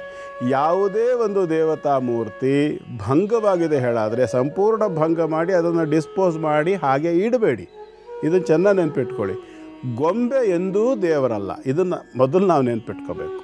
ಯಾವುದೇ ದೇವತಾ ಮೂರ್ತಿ ದೇವರಲ್ಲ. ಮೂರ್ತಿಯ ಒಳಗೆ ನಾವು ಭಾವನಾತ್ಮಕವಾಗಿ ಭಾವಿಸಿ ಅರ್ಚನೆ ಮಾಡ್ತೇವಲ್ಲ, ಆ ಶಕ್ತಿ ದೇವರು. ಇದನ್ನು ನಾವು ಎಂದೂ ಮರಿಬಾರ್ದು. ಹೇಗೆ ಒಂದು ಬಲ್ಪ್ ಬರ್ನ್ ಆದರೆ ತೆಗೆದು ಬಿಸಾಕ್ತೇವಲ್ಲ, ಒಂದು ಫ್ಯಾನ್ ಓಡ್ತಿಲ್ಲ ಅಂದರೆ ತೆಗೆದು ಬಿಸಾಕ್ತೇವೆ. ಹೀಗೆ ಆ ಗೊಂಬೆಯಾಗಿ ನೀವು ಅದನ್ನು ನೋಡ್ತಾ ಇದ್ದರೆ ಖಂಡಿತ ಅದಕ್ಕೆ ಯಾವುದೇ ರೀತಿಯಾಗಿರ್ತಕ್ಕಂಥ ಒಂದು ಶಕ್ತಿ ಇತ್ಯಾದಿಗಳು ಇರೋದಿಲ್ಲ. ಶಕ್ತಿ ಅಂತಕ್ಕಂಥದ್ದು ಭಾವನಾತ್ಮಕವಾಗಿ ಭಾವಿಸಿ, ಚಿಂತಿಸಿ, ಕಲ್ಪಿಸಿ, ಆರಾಧಿಸಿ, ಪೂಜಿಸಿ ಮಾಡಿದಾಗ ಮಾತ್ರವೇ ಶಕ್ತಿ ಸಂಚಯನವೇ ಹೊರತು ಕಂಡು ಗೊಂಬೆಗಳನ್ನೆಲ್ಲ ದೇವರು ಹೇಳ್ತಾ ಕೂತ್ರೆ ಮನೆ ಪೂರ್ತಿ ದೇವಸ್ಥಾನ ಆಗಿಬಿಡುತ್ತೆ. ಆ ಥರ ಮಾಡೋದ್ರಲ್ಲಿ ಅರ್ಥವೇ ಇಲ್ಲ. ಮತ್ತು ಅದನ್ನು ಅಷ್ಟು ಸೀರಿಯಸ್ ಆಗಿ ಭಾವನಾತ್ಮಕವಾಗಿ ತಗೊಳ್ಬೇಕಾದ ಅಗತ್ಯ ಕೂಡ ಇಲ್ಲ. ಮುಖ್ಯವಾಗಿ ಏನೇ ನೀವು ತಿಳ್ಕೊಂಡಿದ್ರೂ ಅದಕ್ಕೆ ಸರಿಯಾದ ರೀತಿಯಲ್ಲಿ ನಿಮ್ಮ ನಡವಳಿಕೆ ಇದ್ದರೆ ಮಾತ್ರವೇ ಅದು ಫಲ. ಗುರುಗಳೇ, ದೋಷ ಪರಿಹಾರ ವಿಭಾಗದಲ್ಲಿ ಪ್ರತಿದಿನ ನಾವು ಹೀಗೆ ಮಾಡ್ತೇವೆ. ಕ್ಷೇತ್ರ ಮಹಿಮೆಯಲ್ಲಿ ಯಾವ ಕ್ಷೇತ್ರದ ಬಗ್ಗೆ ಹೇಳಿರ್ತೀರಾ ಅಲ್ಲಿಗೆ ಹೋಗೋದ್ರಿಂದ ಏನು ದೋಷವನ್ನು ಕಳೆದುಕೊಳ್ಬಹುದು ಅಂತ ಕೇಳ್ತೇನೆ. ಅಂತೆಯೇ ಇಂದು ಕೂಡ ಆನೆಗುಡ್ಡೆ ಗಣಪ ಕುಂದಾಪುರದ ಬಳಿ ಇರುವಂಥ ಒಂದು ಜಾಗ, ಇಲ್ಲಿಗೆ ಹೋಗೋದ್ರಿಂದ ಯಾವಾಗ ಹೋದರೆ ಒಳ್ಳೆಯ ಒಂದು ಪ್ರತಿಫಲ ನಾವು ಅಪೇಕ್ಷಿಸಬಹುದು? ಆದಿಪೂಜ್ಯೋ ಗಣಾಧಿಪ ಅಂತ ಹೇಳ್ತದೆ ಶಾಸ್ತ್ರ. ಅಂದರೆ ಎಲ್ಲ ರೀತಿಯಾಗಿರ್ತಕ್ಕಂಥ ಕಾರ್ಯಗಳನ್ನು ಯಾವುದೇ ಕೆಲಸ ಮಾಡೋದಿದ್ರೂ ಆರಂಭದಲ್ಲಿ ಗಣಪತಿಯನ್ನು ಪೂಜೆ ಮಾಡಬೇಕು. ಆದಿಪೂಜ್ಯೋ ಗಣಾಧಿಪ ಅಂತ ಇರೋದು. ಆರಂಭದಲ್ಲಿ ಯಾವುದೇ ಕಾರ್ಯದ ಆರಂಭದಲ್ಲೂ ಕೂಡ ನಾವು ಮೊಟ್ಟ ಮೊದಲನೇದಾಗಿ ಗಣಪತಿಯನ್ನು ಆರಾಧನೆ ಮಾಡಬೇಕು. ಆಕಾಶ ತತ್ವದ ದೇವತೆ. ಇಂಗ್ಲೀಷ್ನಲ್ಲಿ ಆಕಾಶಕ್ಕೆ ಸ್ಪೇಸ್ ಅಂತಾರೆ. ಹೌದು. ಸ್ಪೇಸ್ ಅನ್ನೋದ್ರಲ್ಲಿ 2 ಅರ್ಥ ಇದೆ. ಈಗ ಒಂದು 2 ಅಕ್ಷರಗಳನ್ನು ಬರೆಯುವಾಗ ಮಧ್ಯದಲ್ಲಿ ಜಾಗ ಬಿಡೋದಕ್ಕೆ ಕೂಡ ಸ್ಪೇಸ್ ಅಂತ. ಅಂದರೆ ಸ್ಪೇಸ್ ಅನ್ನೋ ಪದಕ್ಕೆ ಕೇವಲ ಆಕಾಶ ಅಂತ ಅಷ್ಟೇ ಅರ್ಥ ಅಲ್ಲ, ಅವಕಾಶ ಅಂತಲೂ ಅರ್ಥ ಇದೆ ಅಲ್ವಾ. ಆಪರ್ಚುನಿಟಿ ಅನ್ನೋ ಅರ್ಥ ಕೂಡ ಇದೆ, ಸಮಾನಾರ್ಥಕವಾಗಿರ್ತಕ್ಕಂಥ ಪದ. ಅಂದರೆ ಆಕಾಶ ತತ್ವದ ದೇವತೆ ಅಂದರೆ ಅವಕಾಶವನ್ನು ಕೊಡ್ತಕ್ಕಂಥವನು. ಅವಕಾಶ ಭಂಗ ಆಯಿತು ಅಂದರೆ ಏನರ್ಥ? ವಿಘ್ನ ಬಂದಿದೆ, ವಿಘ್ನ. ಈಗ ಉದಾಹರಣೆಗೆ ನಮ್ಮ ಎದುರುಗಡೆಗೆ ಅಷ್ಟು ದೂರದಲ್ಲಿ ಒಬ್ಬರಿದ್ದಾರೆ, ಒಂದು 20 ಮೀಟ್ರ್ ದೂರದಲ್ಲಿ ಒಬ್ಬರಿದ್ದಾರೆ ಅಂತ ಇಟ್ಕೊಳ್ಳೋಣ. ನಾವು ಆಡಿರೋ ಮಾತು ಅವ್ರಿಗೆ ಕೇಳ್ತದೆ. ಮಧ್ಯದಲ್ಲಿ ಗೋಡೆ ಆಗಿಬಿಟ್ರೆ ಕೇಳೋದಿಲ್ಲ. ಅಂದರೆ ನಮ್ಮ ಶಬ್ದ ಸಂಚಾರವಾಗೋದಕ್ಕೆ ಆ ಗೋಡೆ ಅಂತಕ್ಕಂಥದ್ದು ವಿಘ್ನ. ಹಾಗೆ ಈ ಒಂದು ನಮ್ಮ ಜೀವನದಲ್ಲಿ ಬರ್ತಕ್ಕಂಥ ಅವಕಾಶಗಳಿಗೆ ಅಡೆತಡೆಗಳು ಬರ್ತಕ್ಕಂಥದ್ದೇನಿದೆ ಅದನ್ನು ವಿಘ್ನ ಅಂತ ಹೇಳ್ತಾರೆ. ಈ ವಿಘ್ನವನ್ನು ದೂರ ಮಾಡ್ತಕ್ಕಂಥವನು ಆಕಾಶ ತತ್ವದ ದೇವತೆ ಅಂತಂದರೆ ಸ್ಪೇಸ್, ಅವಕಾಶವನ್ನು ಮಾಡಿಕೊಡ್ತಕ್ಕಂಥವನು ಅಂತ ಅರ್ಥ. ಎಲ್ಲ ರೀತಿಯ ಕಾರ್ಯಗಳನ್ನು ಆರಂಭ ಮಾಡುವಾಗಲೂ ಕೂಡ ಆ ಕಾರ್ಯಕ್ಕೆ ಸಂಬಂಧಪಟ್ಟು ಯಾವುದೋ ಒಂದು ದೋಷವಿದ್ದು ಆ ಒಂದು ವಿಘ್ನದ ದೇವತೆ ಅಥವಾ ಆಕಾಶ ತತ್ವದ ದೇವತೆ ಅಥವಾ ಅವಕಾಶದ ದೇವತೆ ಅವನಾಗಿರೋದ್ರಿಂದ ಯಾವುದೇ ಕಾರ್ಯದ ಆರಂಭದಲ್ಲೂ ಕೂಡ, ಅದು ಬೇಕಾದರೆ ಬಿಸ್ನೆಸ್ ಇರಬಹುದು ಅಥವಾ ವಿದ್ಯಾಭ್ಯಾಸದಲ್ಲಿ ಇರಬಹುದು ಅಥವಾ ಮದುವೆ ಪ್ರಯತ್ನ ಇರಬಹುದು, ಯಾವುದೇ ಒಂದು ಆರಂಭದಲ್ಲೇ ಮೊಟ್ಟ ಮೊದಲನೇ ಬಾರಿಗೇನೆ ಹೋಗಿ ಆ ಒಂದು ಆನೆಗುಡ್ಡೆ ಕ್ಷೇತ್ರ, ಕುಂಭಾಸಿ ಅಂತಲೂ ಹೇಳ್ತಾರೆ, ಕುಂದಾಪುರದ ಸಮೀಪ ಕೋಟೇಶ್ವರ ಅಂತ ಇದೆ. ಕೋಟೇಶ್ವರದಿಂದ ಉಡುಪಿ ಬರ್ತಕ್ಕಂಥ ದಾರಿಯಲ್ಲಿ ಎಡಭಾಗದಲ್ಲಿ ಬೆಟ್ಟದ ಮೇಲೆ ಇರ್ತಕ್ಕಂಥ ಆನೆಗುಡ್ಡೆ ವಿನಾಯಕ ದೇವಸ್ಥಾನ, ಅಲ್ಲಿಗೆ ಹೋಗಿ ಅಲ್ಲಿ ವಿಶೇಷ ಏನಪ್ಪ ಅಂತಂದರೆ ಅಷ್ಟದ್ರವ್ಯಾತ್ಮಕವಾಗಿರ್ತಕ್ಕಂಥ ಮಹಾಗಣಪತಿ ಹೋಮ ನಿತ್ಯ ಅವನಿಗೆ ಸಲ್ಲಿಕೆ ಆಗ್ತದೆ ಅಲ್ಲಿ. ಅದರ ಜೊತೆಯಲ್ಲಿ ಪೂರ್ಣ ಫಲ ಸಮರ್ಪಣೆ ಅಂತಕ್ಕಂಥ ಒಂದು ವಿಧಾನ ಇದೆ ಅಲ್ಲಿ. ಏನಪ್ಪ ಪೂರ್ಣ ಫಲ ಸಮರ್ಪಣೆ ಅಂತಂದರೆ ತೆಂಗಿನಕಾಯಿಯನ್ನು ಅರ್ಪಿಸುವಂಥದ್ದು. ಆ ತೆಂಗಿನಕಾಯಿಯನ್ನು ತೊಗೊಂಡು ಅದನ್ನು ಕೈಲಿ ಹಿಡ್ಕೊಂಡು ಅಥವಾ ಒಂದು ಚೀಲದಲ್ಲೋ ಪಾತ್ರೆಯಲ್ಲೋ ಇಟ್ಕೊಂಡು ಕನಿಷ್ಠ 8 ತೆಂಗಿನಕಾಯಿ, 8ಕ್ಕಿಂತ ಕಡಿಮೆ ಒಪ್ಪಿಸ್ತಕ್ಕಂಥದ್ದು ವ್ಯವಸ್ಥೆ ಅಲ್ಲ. ಅಲ್ಲಿ ಕ್ಷೇತ್ರದಲ್ಲಿ ಒಂದು ಒಪ್ಪಿಸಿದ್ರು ತೊಗೊಳ್ತಾರೆ, ಅದು 2ನೇ ವಿಚಾರ. ಆದರೆ ನಾವು ಗಣಪತಿಗೆ ಅರ್ಪಣೆ ಮಾಡೋದಾದರೆ ಎಷ್ಟೆಷ್ಟು ಸಂಖ್ಯೆಯಲ್ಲಿ ಅರ್ಪಣೆ ಮಾಡಬೇಕು ಅಂತಂದರೆ ಪ್ರಥಮತಃ 8, ಅತ್ಯಂತ ಚಿಕ್ಕ ಮಟ್ಟದ ಒಂದು ಕ್ರಮ ಅದು. ಅದಕ್ಕಿಂತ ಮಧ್ಯಮ ಸ್ಥಿತಿ ಹೋಗಬೇಕು ಅಂದರೆ 21, ಅದಕ್ಕಿಂತಲೂ ಇನ್ನೂ ಸ್ವಲ್ಪ ಉತ್ತಮ ಅಂದರೆ 32, ಅದಕ್ಕಿಂತಲೂ ಇನ್ನೂ ಉತ್ತಮವಾದ್ದು ಅಂತಂತಂದರೆ 108, ಅದಕ್ಕಿಂತ ಹೆಚ್ಚು ಎಷ್ಟು ನೀವು ಅರ್ಪಣೆ ಮಾಡ್ಬೋದು, ತೊಂದರೆ ಇಲ್ಲ. ಈ ರೀತಿಯಾಗಿ ಕ್ರಮದಲ್ಲಿ ಹೋಗಿ ಆ ಒಂದು ಪ್ರಾರ್ಥನೆಯನ್ನು ಮಾಡಿಕೊಂಡು ಕೈಲಿ ಹಿಡ್ಕೊಂಡು ಸ್ವಲ್ಪ ಗರಿಕೆಯನ್ನು ತೊಗೊಂಡೋಗ್ಬೇಕು. ಹಿಂದೆ ಗಣಪತಿ ತತ್ವದ ವಿಚಾರ ಬಂದಾಗ ಗರಿಕೆ ಯಾಕೆ ಗಣೇಶನಿಗೆ ಶ್ರೇಷ್ಠ ಅನ್ನೋದನ್ನು ನಾನು ಹೇಳಿದ್ದೀನಿ, ಬೇಕಾದ್ರೆ ಅದನ್ನು ನೆನಪು ಮಾಡ್ಕೊಳ್ಳಿ ಒಂದು ಸಾರಿ. ಆ ಒಂದು ಗರಿಕೆಯನ್ನು ಕೂಡ ತಗೊಂಡು ಜೊತೆಯಲ್ಲಿ ಇಟ್ಕೊಂಡು ಸಂಕಲ್ಪ ಮಾಡಿ ಪ್ರಾರ್ಥನೆ ಮಾಡಿ, ಈ ಒಂದು ಫಲವನ್ನು ನಿನಗೆ ಒಪ್ಪಿಸ್ತಾ ಇದ್ದೇನೆ, ನನ್ನ ಕಾರ್ಯ ಅಂತಕ್ಕಂಥದ್ದು ನಿರ್ವಿಘ್ನವಾಗಿ ನಡೆಯಲಿ, ಕಾರ್ಯಸಿದ್ಧಿಯಾಗಲಿ, ನನಗೆ ನಿನ್ನ ಅನುಗ್ರಹ ಬೇಕು ಅಂತ ಪ್ರಾರ್ಥನೆ ಮಾಡಿ ಅದನ್ನು ಗಣೇಶನಿಗೆ ಒಪ್ಪಿಸುವಂಥದ್ದು. ಆನಂತರ ಅಲ್ಲಿ ಪ್ರಸಾದಾದಿಗಳನ್ನು ಪಡ್ಕೊಂಡು ಬಂದ ನಂತರದಲ್ಲಿ ಅನೇಕ ಕಾರ್ಯಗಳು ಅರ್ಧಕ್ಕೆ ನಿಂತಿರ್ತಕ್ಕಂಥದ್ದು, ಈಗಾಗಲೇ ಶುರು ಮಾಡಿದ್ರೂ ಕೂಡ ಅರ್ಧಕ್ಕೆ ನಿಂತು ಬಿಟ್ಟಿದೆ ಅಥವಾ ಏನೋ ಒಂದು ಸಮಸ್ಯೆ ಬಂದು ನನಗೆ ತುಂಬ ಕುಂಟುತ್ತಾ ಹೋಗ್ತಾ ಇದೆ ಅಂತಕ್ಕಂಥ ಎಲ್ಲ ವಿಚಾರಗಳಲ್ಲಿ, ವಿದ್ಯೆ ಇರಬಹುದು, ಉದ್ಯೋಗ ಇರಬಹುದು ಅಥವಾ ಬಿಸ್ನೆಸ್ ಕೂಡ ಇರ್ಬೋದು, ಈ ಎಲ್ಲ ವಿಭಾಗಗಳಲ್ಲೂ ನಿಮಗಿರ್ತಕ್ಕಂಥ ಎಲ್ಲ ವಿಘ್ನಗಳನ್ನು ನಿವಾರಣೆ ಮಾಡ್ಕೊಳ್ಳೋದಕ್ಕಾಗಲ್ಲ ಹೋಗಿ ಈ ರೀತಿಯಾಗಿ ಫಲಗಳನ್ನು ಸಮರ್ಪಣೆ ಮಾಡಿಕೊಂಡು ಬನ್ನಿ. ಖಂಡಿತವಾಗಿ ಅವನ ಅನುಗ್ರಹ ಅಂತಕ್ಕಂಥದ್ದು ಪ್ರಾಪ್ತಿಯಾದರೆ ನಿಮ್ಮ ಕೆಲಸ ಸುಸೂತ್ರವಾಗಿ ಮುಂದುವರಿಯುತ್ತದೆ. ಗುರುಗಳೇ, ಮುಂದಿನ 4 ರಾಶಿಗಳ ಕುರಿತಾಗಿ ತಿಳಿಸ್ಕೊಡಿ. ಈಗ ಸಿಂಹರಾಶಿಯನ್ನು ನೋಡೋಣ. ಸಿಂಹರಾಶಿಯವರಿಗೆ ಇವತ್ತು ಸ್ವಲ್ಪ ಬೇಸರ. ಕಾರಣ ಏನು ಅಂತಂದರೆ ವ್ಯಯಾಧಿಪತಿ ಅಷ್ಟಮದಲ್ಲಿ ಬಂದು ದ್ವಿತೀಯಕ್ಕೆ ದೃಷ್ಟಿ ಕೊಡ್ತಕ್ಕಂಥದ್ದು, ಆರೋಗ್ಯ ಸಂಬಂಧಿತವಾಗಿ ಹಿರಿಯರ ಆರೋಗ್ಯ ಸಂಬಂಧಿತವಾಗಿ ಆಗ್ತಕ್ಕಂಥ ತೊಂದರೆ, ಅದರಲ್ಲೂ ವಿಶೇಷವಾಗಿ ಮಕ್ಕಳು ಕೂಡ ಇದರಲ್ಲಿ ಇನ್ವಾಲ್ವ್ ಆಗ್ತಕ್ಕಂಥ ಲಕ್ಷಣ. ಅಂದರೆ ಮಕ್ಕಳ ಹೆಲ್ತ್ ವಿಷಯದಲ್ಲೂ ಕೂಡ ಸ್ವಲ್ಪ ತೊಂದರೆ ಆಗಬಹುದು. ಯಾಕೆಂದರೆ ಪಂಚಮಾಧಿಪತಿ ಆಗಿರ್ತಕ್ಕಂಥ ಗುರು ಏಕಾದಶದಲ್ಲಿದ್ದರೂ ಕೂಡ ರಾಹುವಿಗೆ ದೃಷ್ಟಿಯನ್ನು ಕೊಡೋದರಿಂದ ಮಕ್ಕಳಿಗೆ ಕೂಡ ಸ್ವಲ್ಪ ಮಟ್ಟಿನ, ಸಿಂಹರಾಶಿಯವರ ಮಕ್ಕಳಿಗೆ ಕೂಡ ಸ್ವಲ್ಪ ಮಟ್ಟಿನ ಆರೋಗ್ಯದಲ್ಲಿ ವ್ಯತ್ಯಾಸವಾಗ್ತಕ್ಕಂಥ ಲಕ್ಷಣ ಕಾಣಿಸುತ್ತೆ. ಇದಕ್ಕೆ ದೊಡ್ಡ ಮಟ್ಟದ ತೊಂದರೆ ಕಾಣಿಸೋದಿಲ್ಲ, ಆಹಾರ ಸಂಬಂಧ ಏನೋ ವ್ಯತ್ಯಾಸ ಆಗಿರೋ ಥರ ಲಕ್ಷಣ ಕಾಣಿಸುತ್ತೆ. ಹಾಗಾಗಿ ಸ್ವಲ್ಪ ಮನೆಯಲ್ಲಿಯೇ ಬೇಕಾಗಿರ್ತಕ್ಕಂಥ ಚಿಕಿತ್ಸೆ ಇತ್ಯಾದಿಗಳನ್ನು ಮಾಡಿಕೊಳ್ಳಬಹುದು. ಜೊತೆಯಲ್ಲಿ ಸಾಧ್ಯವಾದರೆ ಒಂದು ಮೃತ್ಯುಂಜಯ ಜಪವನ್ನು ಕನಿಷ್ಠ 1000 ಬಾರಿ ಆದರೂ ಮಾಡಿ ಒಂದು ಪಾತ್ರೆಯಲ್ಲಿ, ತಾಮ್ರದ ಪಾತ್ರೆಯಲ್ಲಿ ನೀರನ್ನಿಟ್ಟು ಆ ನೀರನ್ನು ಮೃತ್ಯುಂಜಯ ಮಂತ್ರದಿಂದ ಅಭಿಮಂತ್ರಣೆ ಮಾಡಿ ಕುಡಿಸ್ತಕ್ಕಂಥದ್ದು ಕೂಡ ಆರೋಗ್ಯದಲ್ಲಿ ಸ್ವಲ್ಪ ಮಟ್ಟಿನ ಸಮಾಧಾನವನ್ನು ಪ್ರಗತಿಯನ್ನು ಕೊಡ್ತದೆ. ಪ್ರಯತ್ನ ಮಾಡಿ, ಶುಭವಾಗಲಿ. ಮುಂದಿಂದು ಕನ್ಯಾ ರಾಶಿ.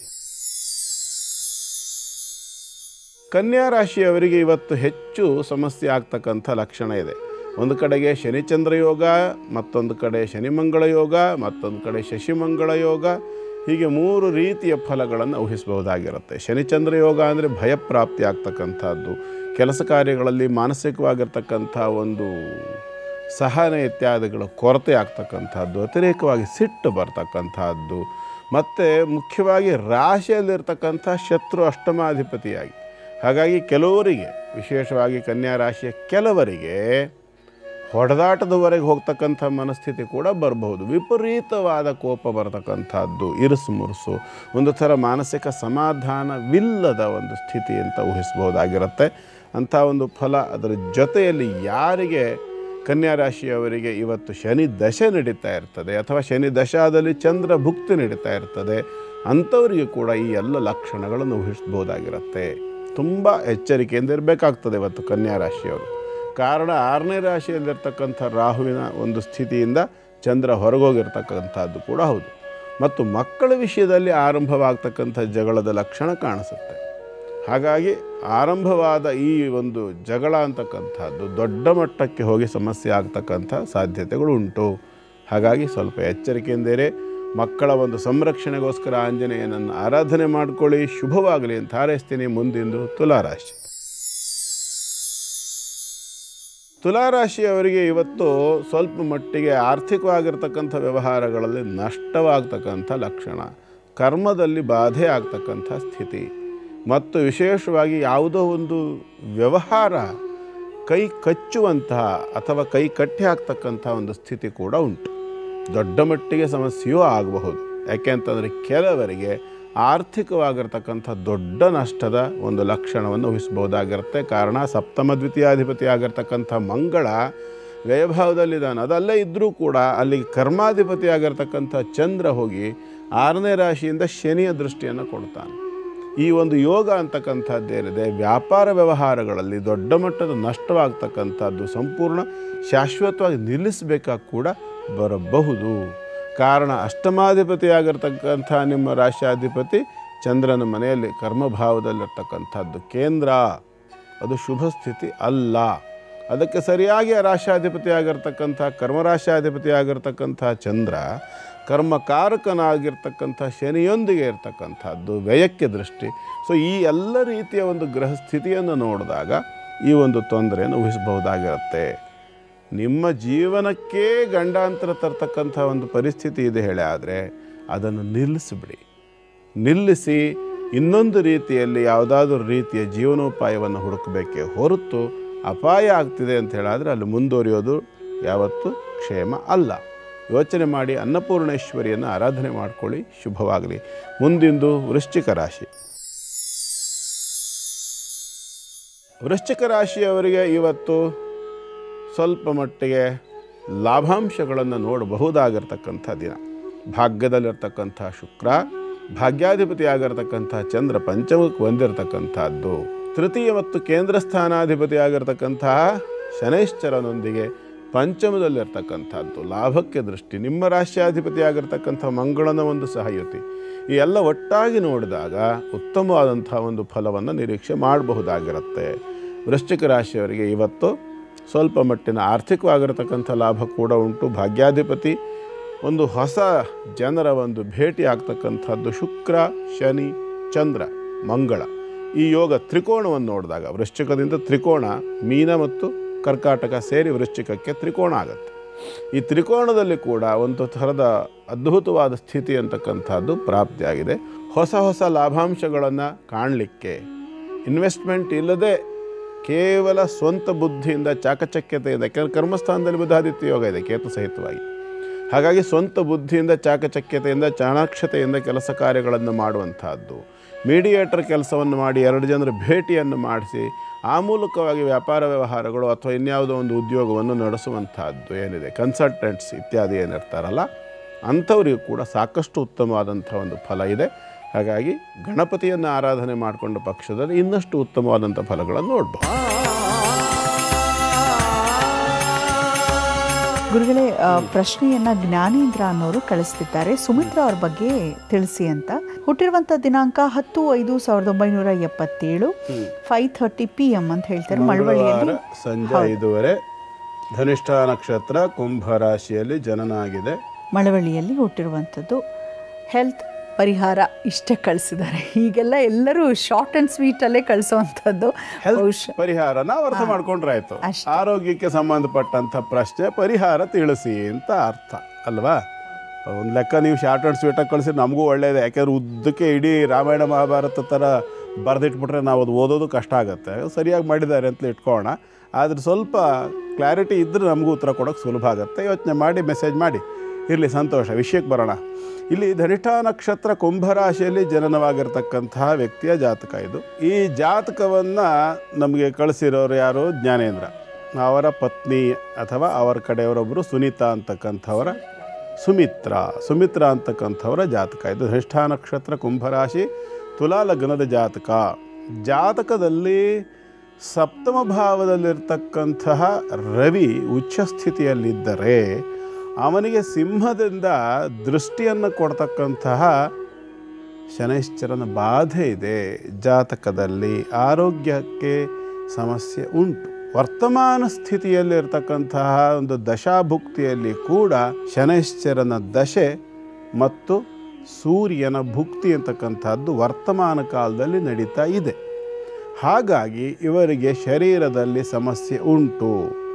ರಕ್ತನಾಳಗಳಲ್ಲಿ ಬ್ಲಾಕೇಜ್ ಇರ್ತಕ್ಕಂಥ ಲಕ್ಷಣ ಕಾಣಿಸುತ್ತೆ. ಕುತ್ತಿಗೆ ಹಿಂಭಾಗದಲ್ಲಿ ಬ್ರೈನ್, ಸ್ಪೈನಲ್ ಕಾರ್ಡ್ ಮತ್ತು ಬ್ರೈನ್ ಜಾಯಿಂಟ್ ಆಗ್ತಕ್ಕಂಥ ಸ್ಥಾನ ಏನಿದೆ ಅಲ್ಲಿ ಮತ್ತು ಹೃದಯ ಸಂಬಂಧಿತವಾಗಿರ್ತಕ್ಕಂಥ ರಕ್ತನಾಳಗಳಲ್ಲಿ ಬ್ಲಾಕೇಜಸ್ ಅಥವಾ ಸಮಸ್ಯೆ ಇರುವ ಥರ ಲಕ್ಷಣ ಕಾಣಿಸ್ತಾ ಇದೆ. ಇದಕ್ಕೆ ಸೂಕ್ಷ್ಮವಾಗಿರ್ತಕ್ಕಂಥ ರೀತಿಯಲ್ಲಿ ಹೇಳಬೇಕು ಅಂದರೆ ಸಂಪೂರ್ಣವಾದ ಶರೀರದ ಆರೋಗ್ಯ ತಪಾಸಣೆ ಆಗಬೇಕಾದ ಅಗತ್ಯ ಇದೆ. ಹೆಲ್ತ್ ಚೆಕಪ್ಪನ್ನು ಸಂಪೂರ್ಣ ಶರೀರಕ್ಕೆ ಮಾಡಿಸ್ಬೇಕಾದ ಅನಿವಾರ್ಯತೆ ಇರೋ ಥರ ಕಾಣಿಸ್ತಾ ಇದೆ ಜಾತಕದಲ್ಲಿ. ಹಾಗಾಗಿ ಅದಕ್ಕೆ ವರ್ತಮಾನ ಸ್ಥಿತಿಯಲ್ಲಿರ್ತಕ್ಕಂಥ ಗ್ರಹಗತಿ ಕೂಡ ಕಾರಣ ಆಗುತ್ತೆ. ದಶಾಭುಕ್ತಿಯಲ್ಲಿರ್ತಕ್ಕಂತಹ ಶನೈಶ್ಚರನ ದಶೆ ಮತ್ತು ಸೂರ್ಯನ ಅಂತರ್ದಶೆ ಇರ್ತಕ್ಕಂಥದ್ದು. ಅದೇ ಶನೈಶ್ಚರ ಈಗ ಮಾರಕ ಸ್ಥಿತಿಯಿಂದ ಅಷ್ಟಮಕ್ಕೆ ದೃಷ್ಟಿ ಕೊಡ್ತಾ ಇರತಕ್ಕಂಥದ್ದು ಕೂಡ ಇದೆ. ಜೊತೆಯಲ್ಲಿ ಅಷ್ಟಮ ಭಾವಕ್ಕೆ ಅಕ್ಟೋಬರ್ ತಿಂಗಳಿನಲ್ಲಿ ಸೂರ್ಯನ ಪ್ರವೇಶ ಆಗತ್ತೆ. ಅಂದರೆ ಇನ್ನೊಂದು 2-3 ತಿಂಗಳಿನಲ್ಲೇ ಇದು ಸ್ವಲ್ಪ ಹೆಚ್ಚು ಬಿಗಿಯಾಗಿರ್ತಕ್ಕಂಥ ಒಂದು ಗ್ರಹ ಸ್ಥಿತಿಯಾಗಿ ಕಾಣಿಸ್ತಾ ಇದೆ. ಹಾಗಾಗಿ ಆ ಒಂದು ಸ್ಥಿತಿಗೆ ಹೋಗೋದ್ರ ಒಳಗೇ ಯೋಗ್ಯವಾಗಿರ್ತಕ್ಕಂಥ ಡಾಕ್ಟ್ರಲ್ಲಿ ಸರಿಯಾಗಿರ್ತಕ್ಕಂಥ ರೀತಿಯಲ್ಲಿ ಚಿಕಿತ್ಸೆ, ಟ್ರೀಟ್ಮೆಂಟು, ತಪಾಸಣೆ ಇತ್ಯಾದಿಗಳಿಗೆ ಸಂಬಂಧಪಟ್ಟು ಏನು ಆಗಬೇಕು ಅದನ್ನು ದಯವಿಟ್ಟು ಸರಿಯಾಗಿ ಮಾಡಿಕೊಳ್ಳಿ. ಇದರ ಜೊತೆಯಲ್ಲಿ ಒಂದು ಶನೈಶ್ಚರ ಶಾಂತಿ, ರುದ್ರಪ್ರಾಯಶ್ಚಿತ್ತಪೂರ್ವಕವಾದಂಥ ಒಂದು ಕಾಲ ಮೃತ್ಯುಂಜಯ ಹೋಮ. ಮೃತ್ಯುಂಜಯ ಹೋಮದಲ್ಲಿ ಮಹಾಮೃತ್ಯುಂಜಯ, ಅಮೃತ ಮೃತ್ಯುಂಜಯ, ಕಾಲ ಮೃತ್ಯುಂಜಯ ಹೀಗೆಲ್ಲ ಇದೆ. ಅದರಲ್ಲಿ ಇಲ್ಲಿ ಆಗಬೇಕಾಗಿರ್ತಕ್ಕಂಥದ್ದು ಕಾಲ ಮೃತ್ಯುಂಜಯ ಹೋಮವನ್ನು ಆಚರಣೆ ಮಾಡಬೇಕಾಗ್ತದೆ. ಅದಕ್ಕೆ 21 ಮಂತ್ರಗಳಿದೆ, ಬೇರೆ ಬೇರೆ ಕ್ರಮ ಇದೆ ಅದಕ್ಕೆ. ಹಾಗಾಗಿ ಆ ಒಂದು ಕ್ರಮದಲ್ಲಿ ಕಾಲಮೃತ್ಯುಂಜಯ ಹೋಮವನ್ನು ಆಚರಣೆ ಮಾಡಿಕೊಳ್ಬೇಕು. ಜೊತೆಯಲ್ಲಿ ಅದಕ್ಕಿಂತಲೂ ಮುಂಚಿತವಾಗಿ ಸರಿಯಾದ ರೀತಿಯಲ್ಲಿ ವೈದ್ಯರಲ್ಲಿ ಅದರ ತಪಾಸಣೆ, ಚಿಕಿತ್ಸೆ ಇತ್ಯಾದಿಗಳು ಕೂಡ ನಡಿಬೇಕಾದ ಅನಿವಾರ್ಯತೆ ಕಾಣಿಸ್ತಾ ಇದೆ. ಪ್ರಯತ್ನ ಮಾಡಿ ಭಗವಂತ ಅವರ ಆರೋಗ್ಯವನ್ನು ರಕ್ಷಣೆ ಮಾಡಲಿ ಅಂತ ನಾವು ಕೂಡ ಹಾರೈಸ್ತೇವೆ. ಒಳ್ಳೆಯದಾಗಲಿ. ಧನ್ಯವಾದಗಳು ಗುರುಗಳೇ. ಧನ್ಯವಾದಗಳು ಜ್ಞಾನೇಂದ್ರ ಅವರೇ ಕಾರ್ಯಕ್ರಮಕ್ಕೆ ಮೆಸೇಜನ್ನು ಕಳಿಸಿದ್ದಕ್ಕಾಗಿ. ವೀಕ್ಷಕರೇ, ನಿಮ್ಮಲ್ಲೂ ಬಹಳಷ್ಟು ಸಮಸ್ಯೆಗಳು ಇರಬಹುದು. ದಯವಿಟ್ಟು ನಮ್ಮ ವಾಟ್ಸಪ್ ನಂಬರ್ಗೆ ಆ ಪ್ರಶ್ನೆಯನ್ನು ಕಳಿಸಿ, ಗುರುಗಳು ಉತ್ತರ ನೀಡ್ತಾರೆ. ಒಳಿತಾಗಲಿ ನಿಮ್ಮೆಲ್ಲರಿಗೂ ಅಂತ ಹಾರೈಸ್ತಾ, ಜೊತೆಗೆ ಇಮೇಲ್ ಮುಖೇನ ಅಥವಾ ಪತ್ರದ ಮುಖೇನ ಕೂಡ ಬರೆದು ಕಳಿಸಿ ಅಂತ ಹೇಳ್ತಾ, NKR TV ಕನ್ನಡ ಈ ಒಂದು ಐಡಿಯಲ್ಲಿ ಯೂಟ್ಯೂಬ್ನಲ್ಲಿ ಯಾವಾಗ ಬೇಕಾದರೂ ನೀವು ನಮ್ಮ ಕಾರ್ಯಕ್ರಮವನ್ನು ವೀಕ್ಷಿಸಬಹುದು ಅಂತ ಹೇಳ್ತಾ ಸಬ್ಸ್ಕ್ರೈಬ್ ಮಾಡೋದನ್ನು ಮರಿಬೇಡಿ. ಗುರುಗಳೇ, ಕೊನೆಯ 4 ರಾಶಿಗಳು. ಈಗ ಧನುರಾಶಿಯನ್ನು ನೋಡೋಣ.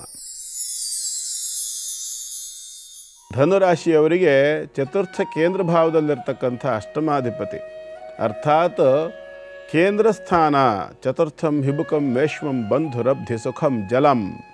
ಬಂಧುಗಳಲ್ಲಿ ಆಗ್ತಕ್ಕಂಥ ಕಲಹ, ಅಷ್ಟಮಾಧಿಪತಿ ಆಗಿರ್ತಕ್ಕಂತಹ ಚಂದ್ರ ಚತುರ್ಥದಲ್ಲಿದ್ದು ಬಂಧುಗಳೊಟ್ಟಿಗೆ ಒಂದು ರೀತಿಯ ವೈಮನಸ್ಯದ ಸ್ಥಿತಿಯನ್ನು ಸೂಚಿಸ್ತಾನೆ. ಅದಕ್ಕೆ ವ್ಯಯಾಧಿಪತಿ ಆಗಿರ್ತಕ್ಕಂಥ ಮಂಗಳನ ದೃಷ್ಟಿ ಇರೋದರಿಂದ ಯಾವುದೋ ಒಂದು ಆರ್ಥಿಕವಾಗಿ ಹಳೆಯ ಯಾವುದೋ ಒಂದು ಘಟನೆಯನ್ನು ನೆನೆಸ್ಕೊಂಡು, ಯಾಕೆಂದರೆ ಪಂಚಮ ಮತ್ತು 12, ಪಂಚಮ ಮತ್ತು ದ್ವಾದಶ 2 ಸ್ಥಾನದ ಅಧಿಪತ್ಯವನ್ನು ಮಂಗಳ ಹೊಂದಿರ್ತಾನೆ ಧನುರಾಶಿಯವರಿಗೆ. ಹಾಗಾಗಿ ಅವನ ದೃಷ್ಟಿ ಬಂದಿರತಕ್ಕಂಥದ್ದಾದ್ದರಿಂದ ಬಂಧುಗಳಲ್ಲಿ ಒಂದು ಥರದ ವೈರುಧ್ಯದ ಹಳೆಯ ಯಾವುದೋ ಒಂದು ಘಟನೆಯನ್ನು ತೆಗೆದುಕೊಂಡು ಅದರಿಂದಾಗಿ ಒಂದು ನಿಷ್ಠುರವಾಗಿರ್ತಕ್ಕಂಥ ದ್ವಿತೀಯ 2ನೇ ಮನೆ ಅಧಿಪತಿಯಾಗಿರ್ತಕ್ಕಂಥ ಶನಿ ಕೂಡ ಅಲ್ಲಿರೋದ್ರಿಂದ ವಾಗ್ವಾದ ಆಗ್ತಕ್ಕಂಥದ್ದು, ದ್ವಿತೀಯಾಧಿಪತಿ ಆಗಿರ್ತಕ್ಕಂಥದ್ದು. ಆದ್ದರಿಂದ ಕೌಟುಂಬಿಕವಾದ ಹಳೆಯ ವಿಚಾರವನ್ನು ತಿಳ್ಕೊಂಡು ಬಂಧುಗಳೊಂದಿಗೆ ಜಗಳ ಅಂತ ಊಹಿಸ್ಕೊಳ್ಳಿ, ಅಥವಾ ಆ ರೀತಿಯಾದಂಥ ಒಂದು ವಾಗ್ವಾದ ಆಗ್ತಕ್ಕಂಥದ್ದು, ಸುಮ್ಮನೆ ನಿಷ್ಕಾರಣವಾಗಿ ನಿಷ್ಠುರವನ್ನು ಹೊಂದತಕ್ಕಂಥ ಲಕ್ಷಣವನ್ನು ಇಲ್ಲಿ ಈ ಒಂದು ಸ್ಥಿತಿ ಅಂತಕ್ಕಂಥದ್ದು ತೋರಿಸುತ್ತೆ. ಆದರೆ ಭಾಗ್ಯದಲ್ಲಿ ನೈಪುಣ್ಯ ಯೋಗ ಇದೆ, ಹಾಗಾಗಿ ಹಿರಿಯರ ಒಬ್ಬರನ್ನು ಪ್ರವೇಶ ಮಾಡಿಸ್ಕೊಳ್ತಕ್ಕಂಥದ್ದು ಸೂಕ್ತ ಈ ವಿಚಾರಕ್ಕೆ. ಅರ್ಥಾತ್ ಯಾರಾದರೂ ಒಬ್ಬರು ದೊಡ್ಡವರನ್ನು ಮಧ್ಯದಲ್ಲಿ ಇಟ್ಟುಕೊಂಡು ಮಾತಾಡಿ ಅಂಥ ಒಂದು ವ್ಯವಸ್ಥೆ ಇದ್ದ ಪಕ್ಷದಲ್ಲಿ ಅವರು ನ್ಯೂಟ್ರಲ್ ಆಗಿದ್ದು ಮಾತಾಡೋರಾಗಿರಬೇಕು. ರವಿ ಬುಧ ಕೇತು ಇರೋದ್ರಿಂದ ಹೇಳ್ತಾ ಇದ್ದೀನಿ. ಅಂಥ ಒಂದು ಸ್ಥಿತಿಯಲ್ಲಿದ್ದರೆ ಮಾತ್ರ ಇದನ್ನು ನಿಭಾಯಿಸೋದು ಸುಲಭ. ಹಾಗಾಗಿ ನಿಮ್ಮ ಮನೆಯ ದೇವರನ್ನು ಆರಾಧನೆ ಮಾಡಿಕೊಂಡು ಇವತ್ತಿನ ದಿನವನ್ನು ಆರಂಭ ಮಾಡಿ, ಆದಷ್ಟು ಸಮಸ್ಯೆಗಳು ಬರದೆ ಬಂದ ಸಮಸ್ಯೆಗಳಿದ್ದರೂ ಅದನ್ನು ನಿಭಾಯಿಸ್ಕೊಂಡು ಹೋಗ್ತಕ್ಕಂಥ ಒಂದು ಸ್ಥಿತಿ ಆಗಲಿ ಭಗವಂತ ಅಂತ ಪ್ರಾರ್ಥನೆ ಮಾಡ್ಕೊಳ್ಳಿ. ಶುಭವಾಗಲಿ. ಮುಂದಿಂದು ಮಕರ ರಾಶಿ. ಮಕರ ರಾಶಿಯವರಿಗೆ ಇವತ್ತು ಹೆಚ್ಚು ಭಯ. ಎಲ್ಲಿ ಏನಾಗ್ಬಿಡುತ್ತೋ, ಹೊರಗಡೆ ಹೋಗಲಿಕ್ಕೆ ಭಯ, ಓಡಾಡಲಿಕ್ಕೆ ಭಯ.